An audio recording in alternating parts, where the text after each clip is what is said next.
Bismillahirrahmanirrahim. Next topic of our discussion is nucleic acids.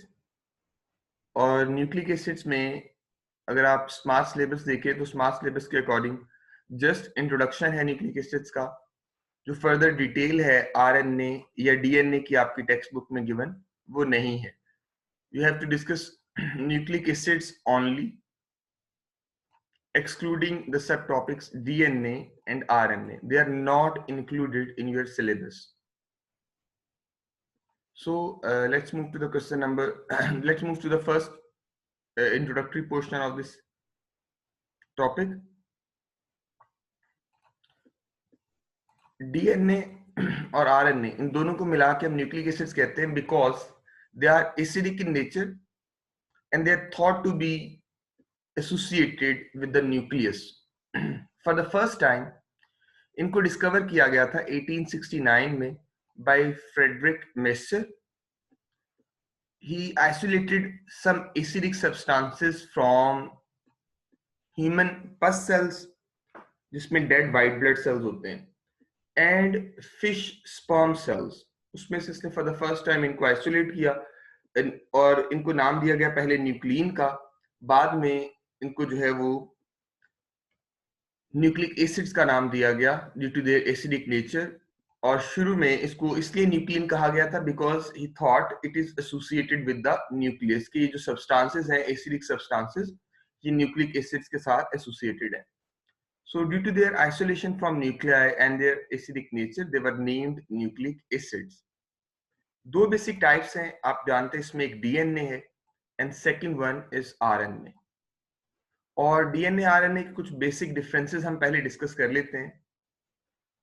DNA हो या RNA उसमें nucleotides मौजूद होते हैं और न्यूक्लियोटाइड्स कोई भी हो, किसी भी न्यूक्लियोटाइड के अंदर बेटा कुछ बेसिक कंपोनेंट्स मौजूद होते हैं. लाइक हर एक न्यूक्लियोटाइड के अंदर आप देखिए लाजमी तौर पे एक नाइट्रोजनस बेस मौजूद होती है और जो कि प्यूरीन भी हो सकती है, पायरिमिडीन भी. प्यूरीन्स कहते हैं डबल रिंग नाइट्रोजनस बेसिस जैसे कि एडेनिन एंड गुआनिन, और pyrimidine single ring nitrogenous bases जैसे कि थायमिन, साइटोसिन एंड यूरासिल. अभी हम उसके हवाले से भी डिस्कस कर लेंगे फिर से. हर न्यूक्लियोटाइड में एक पेंटोज शुगर होती है जो कि आरएनए में राइबोज है, डीएनए में डीऑक्सीराइबोज, और फिर एक फॉस्फेट ग्रुप भी अटैच होता है. मोनोफॉस्फेट, डाइफॉस्फेट या ट्राइफॉस्फेट की फॉर्म में ये न्यूक्लियोटाइड्स मौजूद होंगे. वेल डीएनए आरएनए में आप ये जो न्यूक्लियोटाइड्स की बात कर रहे होते हैं इसमें कुछ बेसिक डिफरेंसेस हैं. लाइक बेसिस का डिफरेंस है कि चार बेसिस की टाइप्स दोनों में मौजूद हैं, लेकिन डीएनए में एडेनिन, गुआनिन, साइटोसिन के अलावा थायमिन है और आरएनए में सिर्फ उसकी बजाय यूरासिल, बाकी सेम है. स्ट्रैंड की अगर आप बात करें तो डीएनए को हम जनरली लेते हैं double stranded and RNA is considered as single stranded. Structure ये एंटी पैरेलल हेलिक्स बनाता है. एंटी पैरेलल स्ट्रक्चर कुछ इस तरह से कि एक स्ट्रैंड 5 to 3 चल रहा होता है, दूसरा 3 to 5.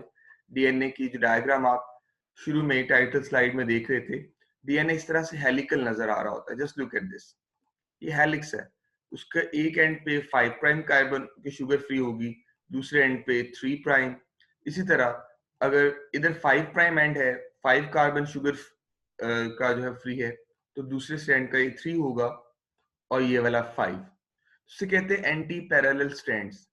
जबकि आरएनए में आप सेकेंड ईयर में जाके डिस्कस करेंगे कि आरएनए हेयर पिन बना सकता है सेल्फ बेस पेयरिंग की वजह से एट द एंड, ऐसे हेयर पिन लाइक स्ट्रक्चर, या समटाइम कोई लूप्स बना सकता है ट्रांसफर आरएनए के केस में. अदरवाइज आरएनए सिंगल स्ट्रैंडेड ही होता है. अच्छा, इसके अलावा बेटा अगर हम यहाँ पे बात करें शुगर की, तो डीऑक्सीराइबोज शुगर ये मौजूद होती है इन केस ऑफ डीएनए, और आरएनए में आपने पढ़ा हुआ है राइबोज शुगर मौजूद होगी. लोकेशन डीएनए की यूजुअली न्यूक्लियस में, माइटोकॉन्ड्रिया में या क्लोरोप्लास्ट में हो सकती है इन केस ऑफ प्लांट्स, और प्रोकैरियोटिक सेल में तो ये साइटोप्लाज्म में ही पड़ा होता है, वहां पे ये मेम्ब्रेन बाउंडेड स्ट्रक्चर्स नहीं है. आरएनए न्यूक्लियस में भी मौजूद होता है और साइटोप्लाज्म में भी. इन केस ऑफ प्रोकैरियोट्स ये सिर्फ साइटोप्लाज्म में हम बात करेंगे. लाइफ टाइम अगर स्टेबिलिटी देखें या इन मॉलिक्यूल्स की लाइफ टाइम देखें तो DNA is having longer life time और more stable as compare to RNA. RNA shorter life time show करता है। ये कैरेक्टरिस्टिक्स आप जो शुरू में पढ़ रहे हैं बेटा, ये सारे डीएनए के गिवन है, और ये कैरेक्टरिस्टिक जो हम डिस्कस कर रहे हैं ये आरएनए के हवाले से।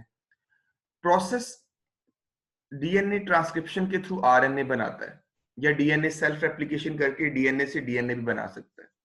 Transcription you know is the formation of RNA from DNA, जबकि आरएनए फर्दर आपस में जो थ्री टाइप्स आरएनए की, messenger, transfer, ribosomal RNA, they interact with each other to form proteins. तो वो प्रोटीन बनाने में रोल प्ले करेंगी, इनका फंक्शन होगा ट्रांसलेशन में।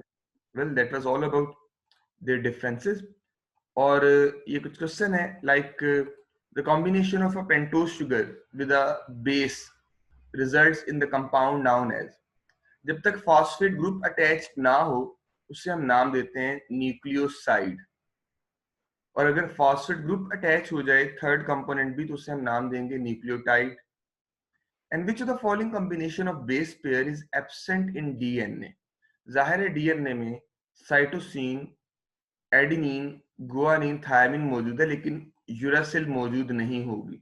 सो इसमें राइट ऑप्शन होगी कि हमारे पास डीएनए के अंदर ये एडेनिन और यूरासिल का बेस पेयर मौजूद नहीं है।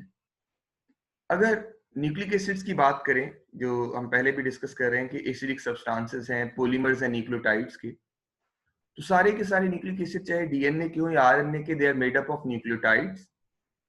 और न्यूक्लियोटाइड्स में फर्दर दो पोर्शंस होते हैं बेटा, एक न्यूक्लियोसाइड और एक फास्फोरिक एसिड। अब ये न्यूक्लियोसाइड क्या चीज है? कोई भी न्यूक्लियोसाइड हो उसमें एक पेंटोज शुगर होती है, 5 कार्बन शुगर, जो डीएनए में डीऑक्सीराइबोज है और आरएनए में राइबोज। जबकि सेकंड कंपोनेंट होगा नाइट्रोजनस बेस। शुगर और बेस जब भी मिलते हैं तो क्या बनता है? न्यूक्लियोसाइड। नाइट्रोजनस बेसिस दो तरह की हैं, double ring purine, single ring pyrimidines. Purines में आ जाते हैं एडेनिन एंड गुआनिन। मैं इसके स्ट्रक्चर शो कर देता हूं, but you are not suppose to draw remember that structure at this level. Pyrimidines इसमें साइटोसिन है, यूरासिल और थायमिन है। और शुगर के अंदर जो है वो बात करें अगर हम, तो दो ही टाइप्स हैं, या तो राइबोज शुगर हो सकती है या फिर डीऑक्सीराइबोज। इन्हीं के स्ट्रक्चर्स न्यूक्लियोटाइड्स के जो कंपोनेंट हम पढ़ रहे हैं ये नेक्स्ट स्लाइड में गिवन है। हर न्यूक्लियोटाइड में याद रखिएगा बेसिक 3 कंपोनेंट्स हैं according to your textbook, 5 carbon sugar, nitrogenous base and phosphoric acid. Just look at this. ये आपके पास राइबोज या डीऑक्सीराइबोज का स्ट्रक्चर है। पहले ये इंक्लूडेड थे सिलेबस में, but now they have been excluded in carbohydrate as well. यहाँ पे भी इसकी डिटेल्स नहीं है, तो आप जस्ट 5 कॉर्नर्स के साथ इसको याद रख लीजिए, ribose as well as deoxyribose. और ये फास्फोरिक एसिड जहां से फॉस्फेट ग्रुप डिराइव्ड होता है। Adenine and guanine, you can see they are double ring bases and they are named as purines.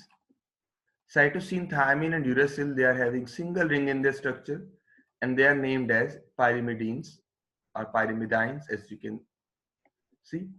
फिर एक सिंगल न्यूक्लियोटाइड का स्ट्रक्चर दिया हुआ है। इसका एटलीस्ट अगर आप फार्मूला याद ना करें कंप्लीट, तो इसका स्केच थोड़ा सा याद रखिएगा कि in typical nucleotide nitrogenous base जो भी होगी हमेशा, it's always attach to the carbon number 1। ये कार्बन नंबर 1 के साथ अटैच होती है।